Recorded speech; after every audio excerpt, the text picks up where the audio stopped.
The air was thick with the scent of jasmine, a fragrance that seemed to cling to the walls of the old library like a secret. The evening sun cast long shadows through the stained-glass windows, painting the floor in hues of crimson and gold. In this sanctuary of knowledge, where time seemed to rest, Clara sat, her fingers tracing the embossed titles of ancient books. The whisper of pages turning was the only sound, a gentle counterpoint to the heartbeats she could feel in her chest.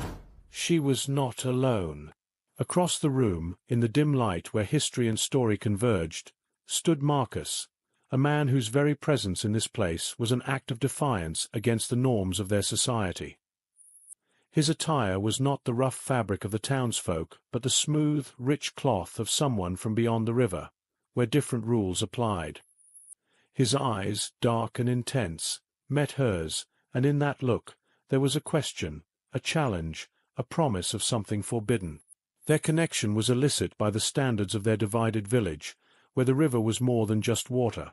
It was a boundary, a line drawn in the earth that dictated who could love whom. Clara had been raised with these tales, the warnings like lullabies sung at bedtime, yet here she was, crossing that line with each stolen glance. The library, with its musty warmth and the weight of forgotten stories, became their secret haven. Here they could pretend for a while that the world outside did not exist, that the whispers of disapproval were just the wind rustling through the leaves of the trees. But as the sun dipped lower, casting longer shadows, the reality of their situation loomed like the approaching night. Marcus stepped closer, his movements silent on the old wooden floor, every step a rebellion against the life he was supposed to lead. Clara's heart raced, not with fear, but with the thrill of the forbidden. As he reached her, his hand brushed against hers, a touch so light yet so charged with meaning. The door creaked. Someone was coming. They parted swiftly, the spell broken, but not before Marcus whispered, "Tomorrow, same time?" His voice was barely audible, yet it echoed in Clara's heart like the first note of a forbidden symphony. She nodded, her response a silent affirmation of their clandestine pact, an acknowledgment that this dance between danger and desire would continue. The next day, the sky was an ominous grey, as if it too conspired to keep secrets. Rain began to patter against the library's ancient roof, creating a rhythm that matched the tumult in Clara's heart. She arrived early, her steps quickening as she approached the sanctuary of books, each drop of rain a note in the prelude to their secret meeting. Marcus was already there, his figure silhouetted against the window, the light from outside casting him in a soft, diffused glow. His presence was like a magnet, drawing her closer even as the world outside warned her away. The air was cooler now, the scent of rain mingling with the mustiness of old paper, creating an atmosphere of both melancholy and anticipation. They spoke in hushed tones, their words like the rain outside, gentle yet relentless. Marcus shared stories of his life across the river, tales of freedom and choice that painted a stark contrast to Clara's world of strictures and expectations. Each word from him was a brushstroke on the canvas of her imagination, coloring her life with possibilities she had never dared to dream of. As they delved deeper into conversation, their hands found each other under the table, fingers entwining like the roots of a forbidden tree. This touch was their rebellion, their silent declaration against the world that sought to keep them apart. But with every shared laugh, every understanding nod, the shadows of their reality grew longer. The librarian, an old woman with eyes sharp as the quills she once used, moved about the library, her presence a reminder of the world they were defying. Clara felt the tension in Marcus's grip tighten as the librarian passed, each of them holding their breath, waiting for her to move on. When the librarian finally left their section, Marcus leaned closer, his breath warm against Clara's ear. "We need to be more careful. The world isn't ready for us. Not yet." His words were a balm and a warning, weaving through Clara's senses like the scent of rain-soaked earth. They parted with a plan to meet again, the promise of another rendezvous a flicker of light in the encroaching darkness of their reality. As Clara stepped out into the rain, She felt the weight of her choices, the droplets on her skin like the touch of Marcus's hand, a reminder of the bond they shared, and the danger it brought. The world was not ready for them, but their hearts were already entwined, a testament to love's defiance. The storm had been building all week, a mirror to the turmoil in Clara's heart. When it finally broke, it did so with a vengeance, rain pelting down like the judgment of their village upon their forbidden love. Clara wrapped herself in her cloak, the fabric heavy with the weight of both water and secrecy, as she made her way to the library. The wind howled, a fitting backdrop to the tempest of emotions swirling inside her. The library was cloaked in near darkness, the storm's ferocity dimming the daylight, leaving only the flicker of candles to navigate by. Marcus was already there, his form emerging from the shadows, his clothes clinging to him with the dampness of the rain, making him appear both ethereal and painfully real. His eyes, when they met hers, held a storm of their own, one of longing and defiance. They moved to the deepest, most secluded part of the library, where the noise of the rain was a constant, thunderous companion to their whispered confessions. The storm outside seemed to lend a veil of privacy, as if nature itself conspired to give them this moment. Marcus's hand found hers, their fingers intertwining, a physical manifestation of their bond, a silent defiance against the world that sought to keep them apart. "This," Marcus whispered, his voice a soft counterpoint to the storm, "this is all I need, this moment, this truth between us." His words were like the rain, washing away the layers of pretense, leaving only the raw essence of their connection. They spoke of their lives, their fears, the dreams they dared not speak aloud but now shared in this sacred space. Each confession was like a bolt of lightning, illuminating the depth of their feelings, yet also the impossible barriers they faced. As the storm raged on, they found solace in each other's presence, the library becoming a cocoon against the external world. Marcus spoke of leaving, of finding a place where their love wouldn't be an act of rebellion but a simple truth. His words painted a picture of a future where rivers did not dictate hearts, where they could live openly, love freely. Clara felt a surge of hope, her heart racing not just with love, but with the possibility of freedom. But with the storm's intensity came the realization of their reality.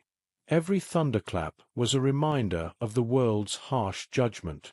They knew their time was fleeting, like the storm outside, beautiful in its power but temporary in its stay. They discussed the logistics of escape, the challenges, the unknowns, their voices low, almost lost in the storm's song. As the rain began to lessen, signaling the storm's retreat, they knew their clandestine meeting must end. They stood, their hands still clasped, an unwillingness to let go palpable in the air. Marcus pulled her into a brief, desperate embrace, the scent of rain on his skin a poignant reminder of their shared moment. "We'll find our way," he promised, his breath warm against her ear, their words a fragile hope against the storm's aftermath. They parted with a plan for another meeting, their farewells marked by the last, fading rumbles of thunder, a reminder of the turmoil their love would always bring. Clara stepped out into the softening rain, the world around her seeming to breathe a sigh of relief, but her heart was still caught in the storm of her love for Marcus, a love that defied the very weather of their world. The morning after the storm was deceptively calm, the sun casting a gentle, forgiving light over the village as if to erase the night's chaos. Clara moved through her daily routines, the secret of her love for Marcus like a hidden gem, its edges sharp with both beauty and danger. Today they would meet not in the shadowed confines of the library, but in the open, under the sky's watchful eye, in the woods where the river's divide was less pronounced, where nature whispered of freedom rather than judgment.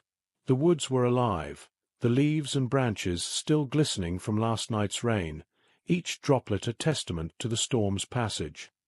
Here, under the canopy of ancient trees, Clara felt a sense of liberation, a reprieve from the village's prying eyes.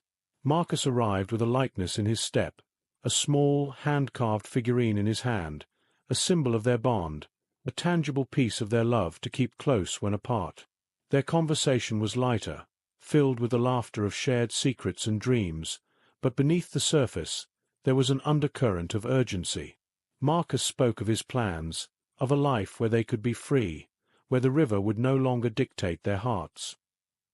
He described a small town where people lived without the weight of such rigid divisions, where their love could flourish in the open air rather than in stolen moments. Clara listened, her heart swelling with hope, but also anchored by the reality of her life here, her family, her responsibilities. She spoke of her fears, the cost of leaving, the unknown they would face together.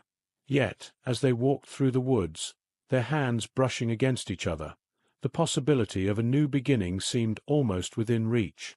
They found a clearing where the sun broke through, casting a warm glow around them, a stark contrast to the shadows of their secret meetings. Here they shared a kiss, one that felt like a promise, a silent vow against all odds.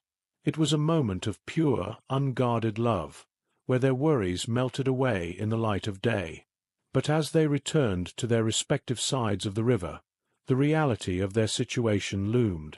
The light had shown them the beauty of their love, but also the stark lines society drew, lines they crossed at their peril. Clara felt the weight of her choices, the pull of her heart towards Marcus, and the tug of her life back in the village.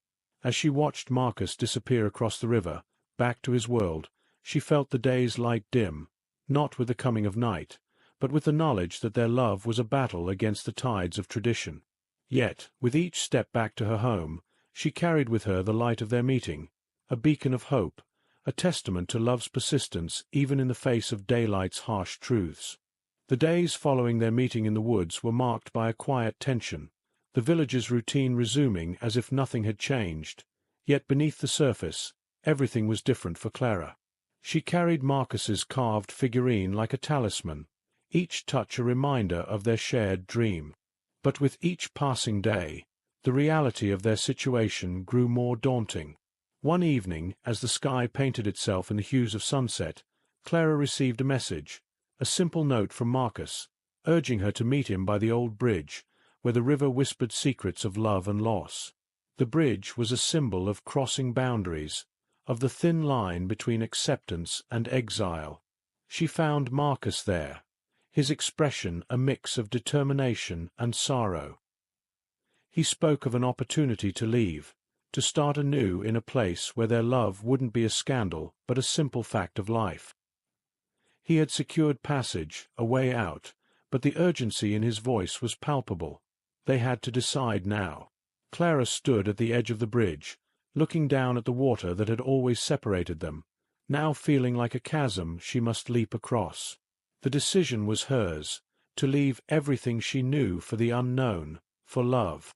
Her heart, already entwined with Marcus's, pulled her forward, but the roots of her life here, her family, her past, tugged her back. The night was silent, the village asleep, unaware of the monumental choice being made. Marcus took her hand, his touch grounding her in the moment. "We can do this," he whispered, his voice a blend of hope and fear. With a deep breath, Clara nodded, her decision made in the quiet of the night, under the stars that seemed to approve of their defiance.